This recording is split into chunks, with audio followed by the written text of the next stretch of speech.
আজ কোনো মহিলাকে রাস্তায় একা পেয়ে যে পুরুষ বানায় ধর্ষিতা, কাল সেই পুরুষ বলবে আসলে সব ভুল ওই মহিলার। নারীর পোশাক যদি হয় ছোট, মাঝরাতে যদি দেখা যায় রাস্তায়, তাহলে বিবেকহীন, শিরদাঁড়াহীন পুরুষের পক্ষে নিজেকে সামলানো হয় দায়।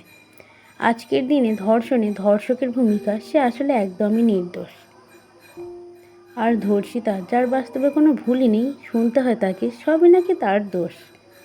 আজকের দিনে নারীর ভুল ধরাই হলো প্রধান কাজ। নারী, প্রতিবাদ কে শুনবে তোমার? এটা যে আসলে ধর্ষকের সমাজ। যে পুরুষের স্পর্শ বিনা নারী হয় না কলঙ্কিত, সেই পুরুষ আজীবন রয়ে যায় হয়ে পবিত্র। পুরুষ ধর্ষণের পরে হয় গর্বিত, আর নারী সে তো হয়ে যায় অপবিত্র। এই সমাজে ধর্ষণ হলে ধর্ষিতাকে শুনতে হয় কটু কথা, অথচ ধর্ষককে বলা হয় চিন্তা করো না, তোমার বিরুদ্ধে যা হচ্ছে তা সবই বৃথা। পুরুষ এতটাই পবিত্র যে নারী দেখলেই লালসায় চকচক করে ওঠে ওই মানুষরূপী শয়তানদের চোখ, যে লালসাময় হিংস্র চোখ দেখলেই কেঁপে ওঠে প্রতিটি নারীর বুক।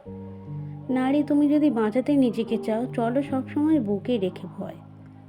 না হয় হবে ধর্ষিতা সমাজের নিয়মে, যেমনটা প্রতিনিয়ত হয় গোপনে। নারী, তুমি সবসময় হয়ে থেকো চুপ, না হয় দেখবে ধর্ষকের ভয়ঙ্কর রূপ। নারী, মুখে কুলুপ আঁটাই হলো তোমার একমাত্র কাজ। নারী, থাকো তুমি ঘরের কোণে, এটা যে আসলে ধর্ষকের সমাজ।